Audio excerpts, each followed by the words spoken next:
Cette émission a été réalisée par la télévision communautaire des Basques et du Haut-Pays. Les extraits présentés dans cette émission ne constituent qu'une partie du travail effectué avec le cheval. Il est conseillé de ne pas reproduire ces interventions sans la supervision d'un spécialiste.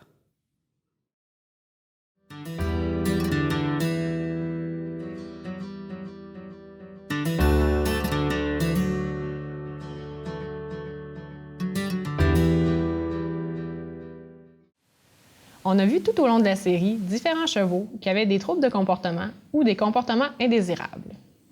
Dans ce dernier épisode de Parlons Cheval, on vous présente un récapitulatif des points importants à retenir qui vous aideront avec vos chevaux. Le cheval a toujours émerveillé l'homme. Depuis longtemps, il fait partie de nos vies, mais nous oublions souvent sa vraie nature, celle d'une proie. Le cheval s'exprime à travers ses postures corporelles. Il évalue constamment son environnement en prévision de dangers potentiels et adopte ensuite une attitude de détente ou de défense. Les problèmes rencontrés avec les chevaux sont souvent dus au stress qu'ils vivent lorsque leurs besoins ne sont pas comblés et qu'ils ne sont pas libres de s'exprimer. Comprendre leur psychologie et leur langage n'est pas toujours facile. Sandy Letarte et Claudia Parent, spécialistes du comportement équin, viennent en aide aux chevaux démontrant des troubles comportementaux afin de leur permettre de libérer le stress et ainsi d'évoluer vers une communication plus harmonieuse avec l'humain. Apprenons à mieux comprendre nos chevaux et parlons cheval.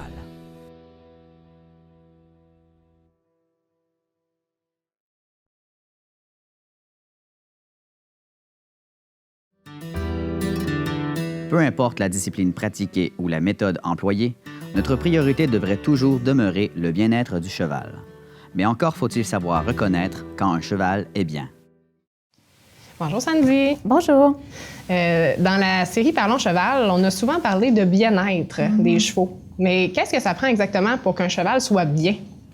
Bien, en fait, le bien-être est défini par les scientifiques comme un état de santé mentale et physique de l'animal qui découle de la satisfaction de ses besoins physiologiques et comportementaux et de ses capacités à s'adapter à son milieu.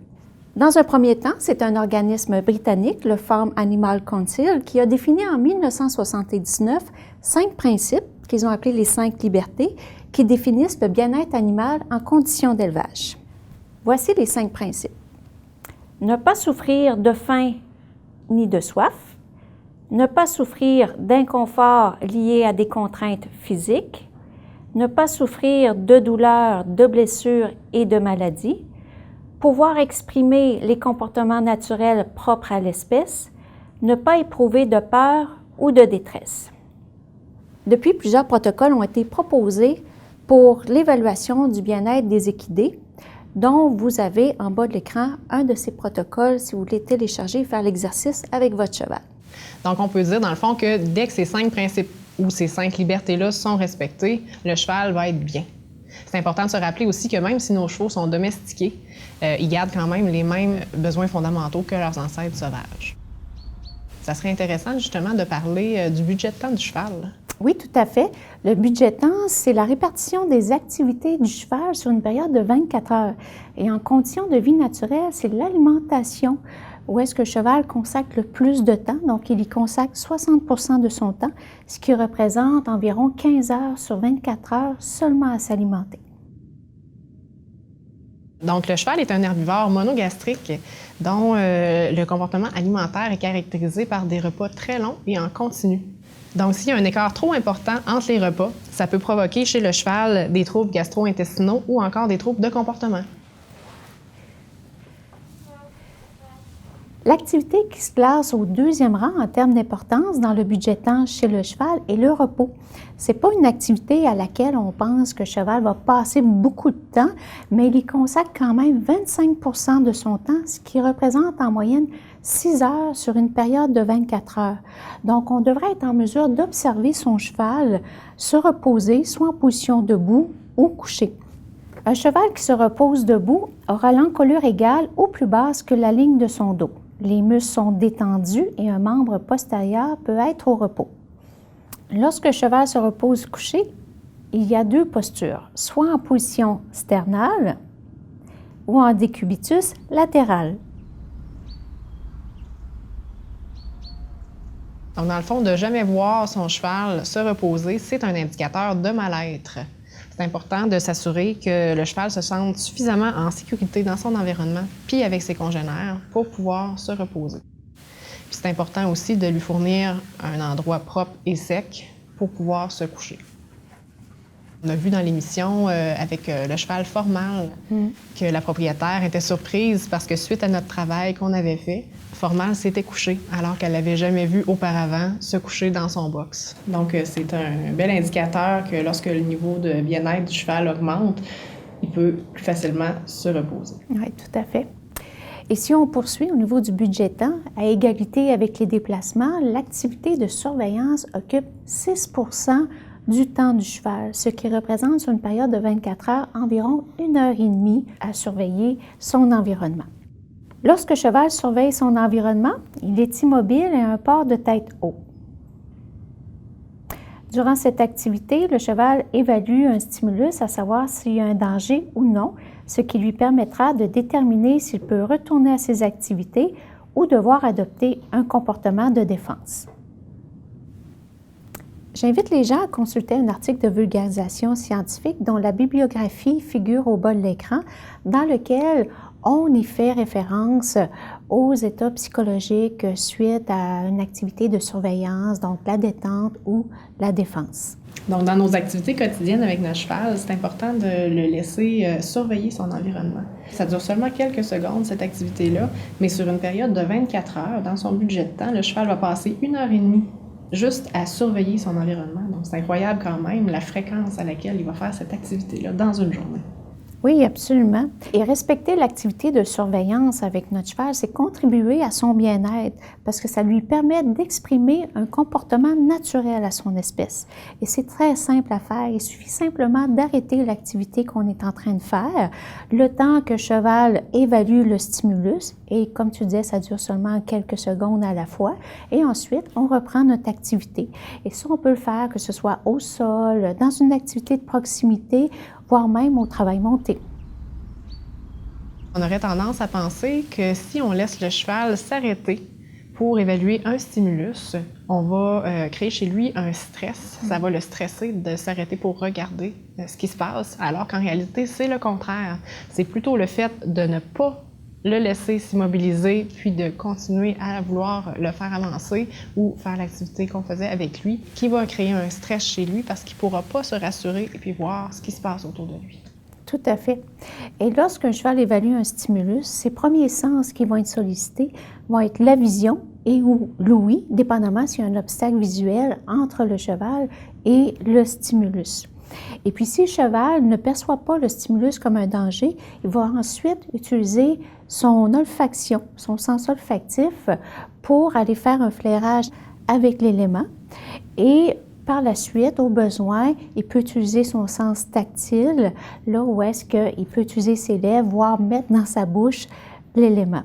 Oui, puis on a vu aussi que c'était possible pour nous de reproduire cet ordre d'essence-là pour communiquer avec notre cheval, en commençant d'abord par l'approche pour laisser le cheval nous évaluer visuellement. Ensuite, le contact olfactif pour se présenter à lui.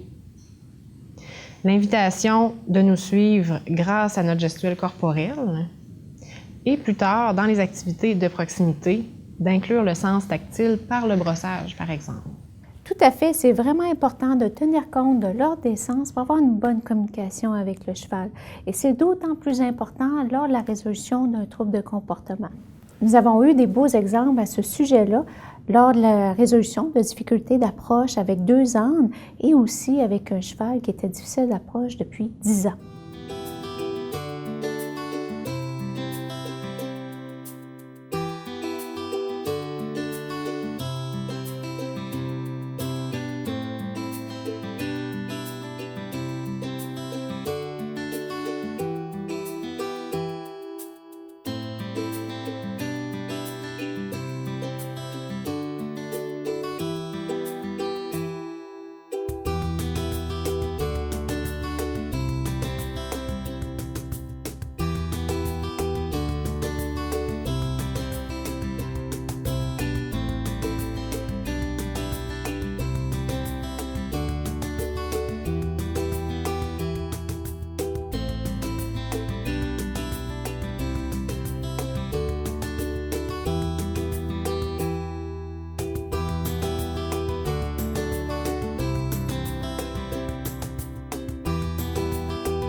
autre épisode intéressant au sujet du respect de l'ordre des sens dans la communication, c'était l'épisode de Sophie, la jument qui était agressive envers son poulain naissant.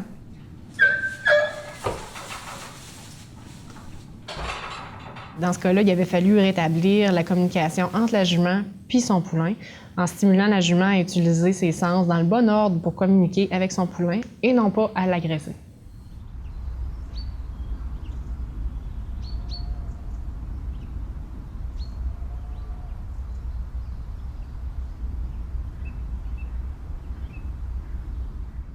Et parfois, ça arrive qu'on a des interventions plus poussées à faire avec un cheval parce qu'il souffre de détresse psychologique, ce qui correspond à la 5e liberté qu'on avait vue tout à l'heure.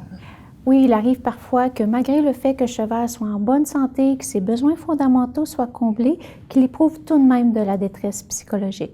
À ce moment-là, c'est suite à des traumatismes du passé. La détresse psychologique peut s'exprimer chez le cheval sous forme de comportement de défense, de l'apathie, des stéréotypies, voire même de l'automutilation. Donc, à ce moment-là, il s'agit d'établir une stratégie d'intervention pour libérer les tensions psychologiques refoulées suite au traumatisme passé. Oui, puis pour mieux comprendre la gestion du stress chez un cheval en conditions de vie domestique, on peut prendre l'exemple d'un verre d'eau. Donc, le verre d'eau étant le cheval, puis l'eau étant le stress. Donc, au fil des années, le verre, dans le fond du cheval, va se remplir jusqu'au jour où il n'y aura plus de place dans le verre et là, ça va déborder. Donc, nous, notre travail consiste à vider le verre du cheval petit à petit pour lui redonner de la place à nouveau et pouvoir gérer du stress. Tout à fait. Et permettre au cheval de libérer ses tensions intérieures, c'est contribuer à son bien-être aussi. On pense souvent à tort que quand le cheval fait des comportements de défense, c'est des comportements de jeu. Mais oui, chez le poulain, mais passé l'âge adulte, le cheval ne joue plus. Alors, on doit se questionner lorsqu'on a un comportement répétitif qu'on pourrait qualifier de jeu chez notre cheval adulte, à savoir, ça ne serait pas un indicateur de mal-être. À cet effet, on invite les gens à lire un article de vulgarisation scientifique dont la bibliographie figure au bas de l'écran. C'est intéressant de constater à quel point que libérer les tensions chez les chevaux, ça travaille sur les causes et non sur les symptômes. Je pense que le plus beau cas pour illustrer ça, c'est quand on a résolu une stéréotypie chez une jument qui avait le tic de l'ours. Oui, tout à fait. Alors, la jument était dehors le jour avec des congénères, du foin à volonté. Elle ne présentait pas de pathologie ni d'inconfort physique qui l'amenait à exprimer son tic de l'ours. Donc, à ce moment-là, on va penser à un cheval qui va ventiler psychologiquement. Donc, c'est un cheval qui est dans une grande détresse. Et ici, effectivement, les séances de libération de tension ont été d'une grande aide, là, comme on peut voir là, dans l'épisode. Et dans notre pratique, c'est pas la première fois qu'on règle une stéréotypie.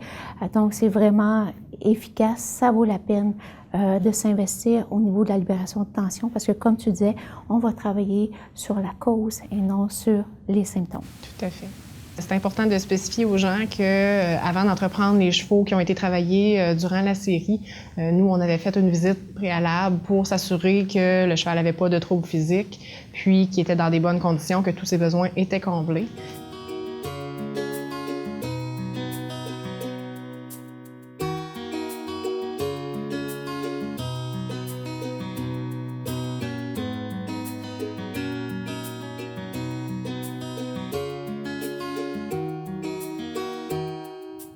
Donc, une fois que ces hypothèses-là sont écartées, on peut commencer à travailler au niveau psychologique.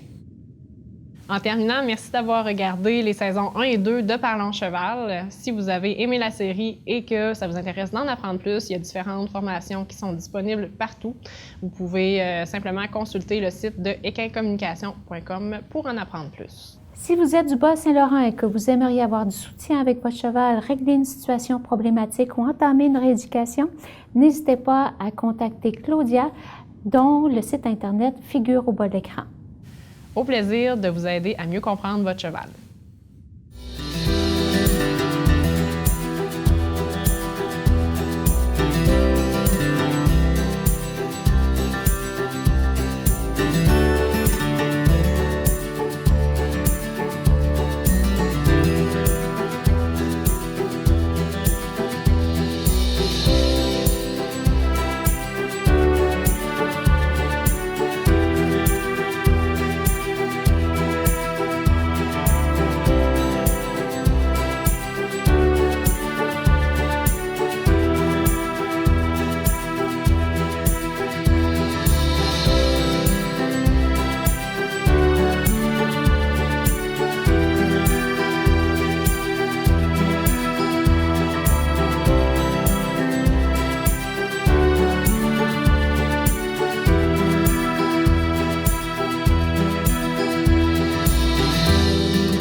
Toute l'équipe de Parlons Cheval tient à remercier chacune des personnes ayant contribué à la réalisation de cette série.